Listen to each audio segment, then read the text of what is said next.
Assalamualaikum, hai Sobat Tech Expert, kembali lagi di podcast Bincang Prodi. Nah, pada kesempatan kali ini kita akan membicarakan hal-hal yang masih hangat di dunia perpajakan. Kalau teman-teman mendengar Cortex, sejak 7 bulan diberlakukannya di Indonesia, rupanya Cortex masih menuai pro dan kontra di masyarakat kita. Namun, pro dan kontra tersebut kadangkala terjadi karena masyarakat kita belum mengenal dengan baik apa itu Cortex.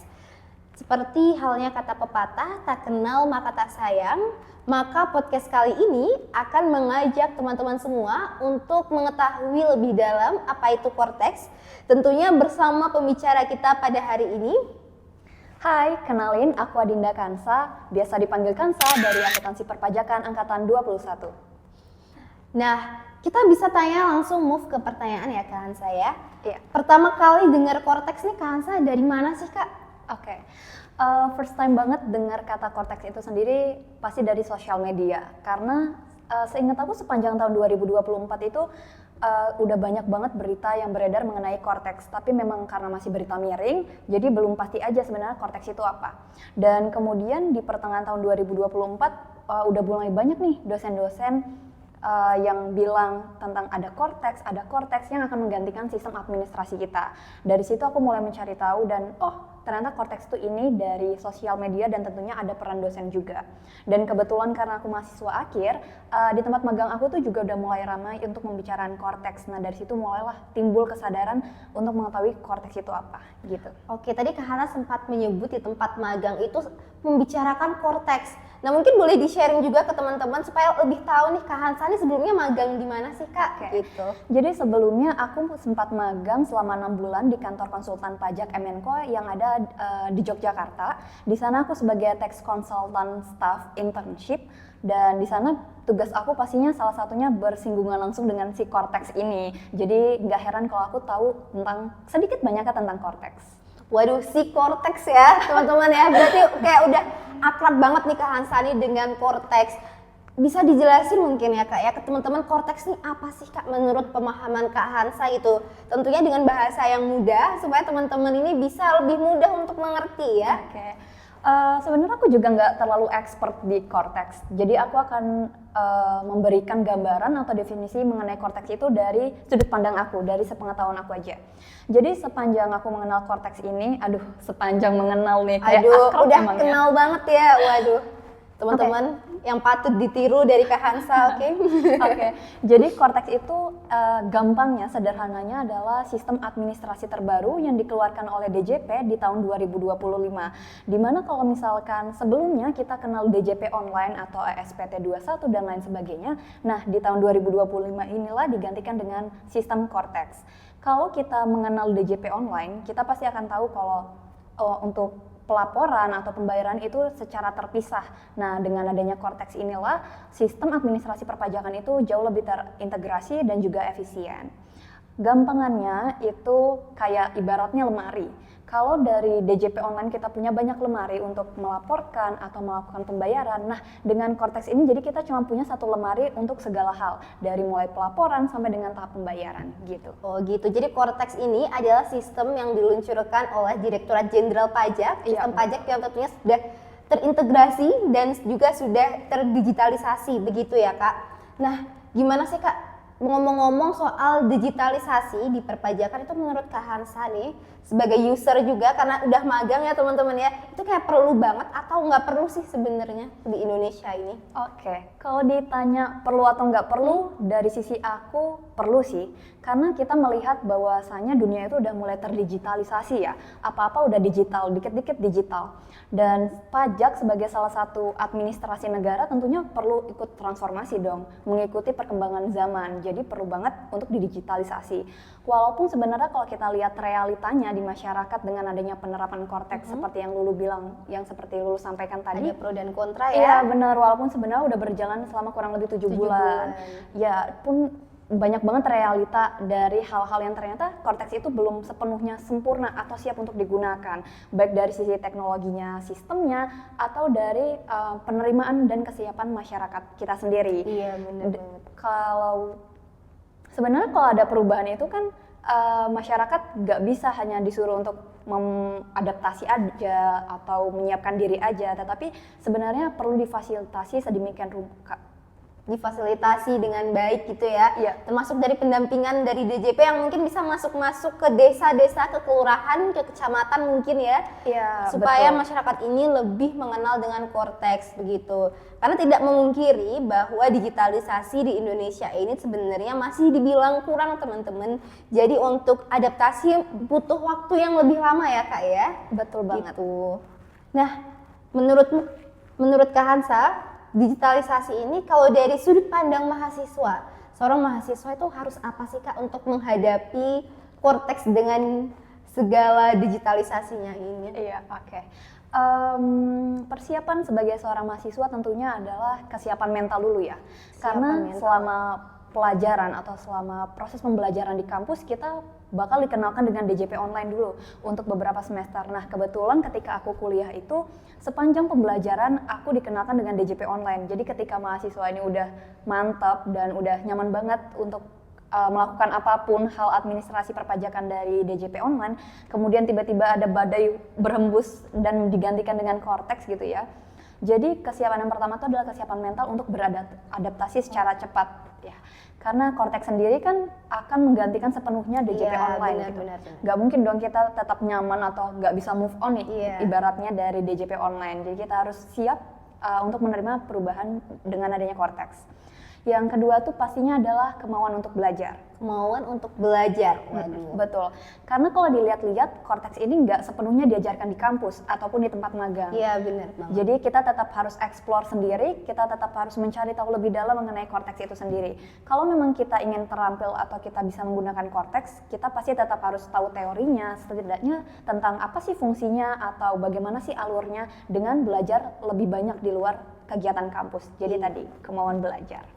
Nah, menurut Kak Hansa, fitur-fitur apa yang sebelumnya ada atau nggak ada dari DJP online ini ke Cortex itu Kak? Kayak apa aja sih perubahan fitur-fiturnya gitu? Mungkin dari user experience Kak Hansa mungkin bisa menjelaskan gitu. Oke.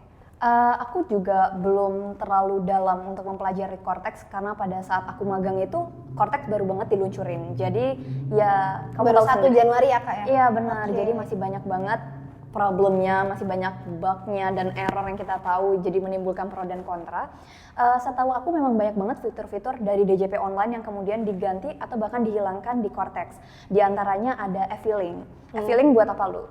E-filing buat apa ya? Aduh teman-teman ada yang tahu nggak? Boleh di kolom komentar cek di kolom komentar. Kalau nggak tahu tenang aja karena Kak Hansa bakal jelasin habis ini. Oke. E-filing itu kalau kita tahu di DJP online itu fungsinya adalah salah satu fitur yang digunakan untuk melaporkan SPT tahunan. Nah, kalau biasanya kita terbiasa dengan pelaporan SPT tahunan melalui e-filing, ketika di Cortex itu diganti dengan e-form dalam bentuk PDF. Jadi konsultan pajak atau wajib pajak sendiri itu biasanya beralih dari pelaporan secara e-filing, kemudian beralih ke e-form dari e-form Cortex. yang ada di Cortex. Kemudian yang kedua ada juga e-billing. E-billing apa nih lu? E-billing apa? Nah teman-teman kita juga sambil main tebak-tebakan ya sama teman-teman yang ada di rumah. Jadi biar nggak ngantuk, biar nggak bosen sambil nontonin podcast, boleh banget buat chat di kolom komentar, tanya-tanya atau jawab-jawab pertanyaan dari kita gitu.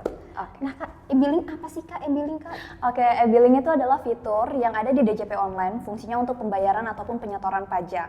Nah, kalau lu ingat di DJP online itu ketika kita mau bayar pajak, kita perlu meminta kode atau ID billing yang ID kita billing. ajukan secara mandiri ke DJP. Itu Iya, kan benar. dilakukan secara manual ya, otomatis akan memperlambat proses pembayaran atau penyetoran pajak. Nah, ketika ada Cortex inilah DJP memberikan sensasi baru nih. Waduh, sensasi Iya, baru, benar. sensasi yang menyegarkan hawa-hawa segar atau bisa gimana nih dibilang, Kak? bisa dibilang menyegarkan karena baru dan mempermudah pembayaran karena bisa langsung dilakukan dari platform Cortex begitu. Jadi nggak perlu repot-repot lagi ke sana untuk mengajukan kode e-billing, tapi kita bisa langsung mengajukan dari Cortex begitu. Oke, kalau dari Kak Hansa sebagai seorang user dari Cortex sendiri, Kak Hansa prefer Cortex atau prefer sistem perpajakan yang lama nih Kak?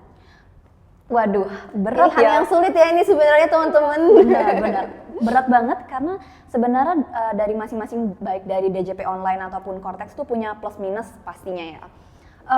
Karena aku belum banyak pengalaman dengan Cortex gitu ya dan masih mendengar banyak kabar miring mengenai Cortex, kendala-kendalanya. Jadi aku masih nyaman dengan DJP online. Walaupun memang secara administrasinya dia terpisah-pisah ataupun ribet gitu ya, tapi karena mungkin sudah menjadi kebiasaan aja sih, ya. jadi Cortex lebih masih baru banget nih.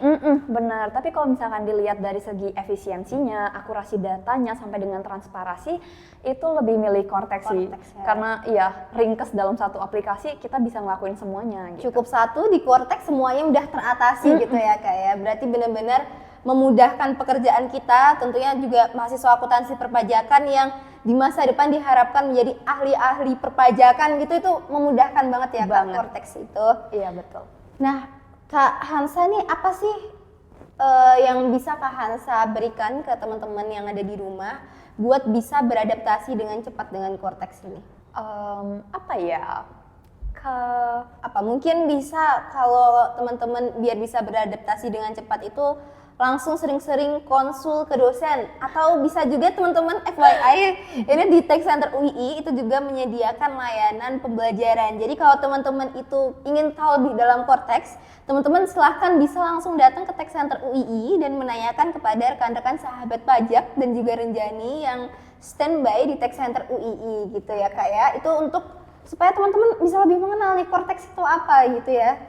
Ternyata ada tech centernya ya? Iya, ada Bagus tech banget. center. Iya. Sangat ngebantu untuk sosialisasi ataupun kalau mahasiswa pengen tanya-tanya nih, ada tempatnya, ada wadahnya ternyata. Bener. Mungkin menurut aku yang pertama tadi ya, kesiapan mental dulu. Kesiapan mental. Kesiapan mental tuh menurut aku benar-benar perlu banget. Perlu banget ya. Jadi ketika kita siap, otomatis kita siap menerima perubahan dong.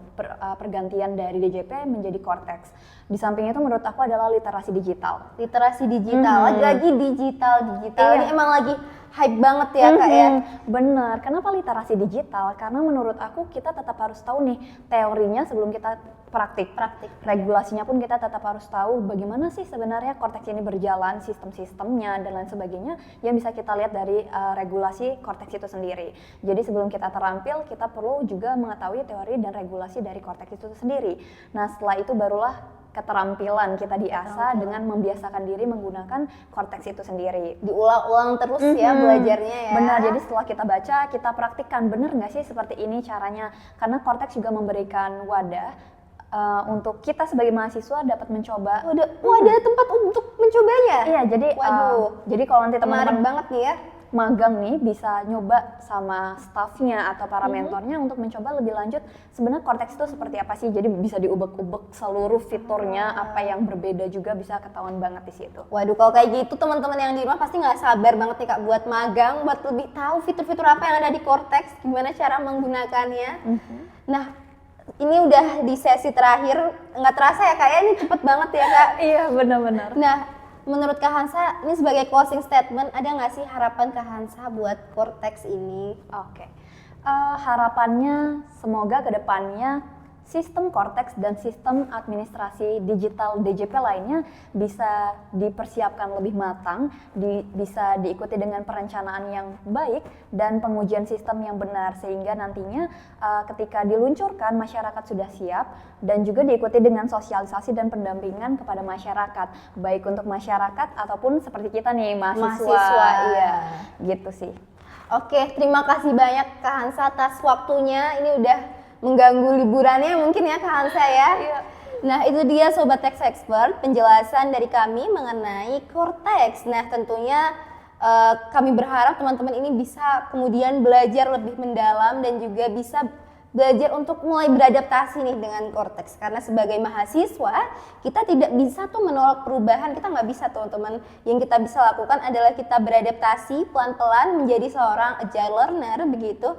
Nah, itu saja teman-teman podcast kali ini. Bye-bye. Wassalamualaikum. Bye.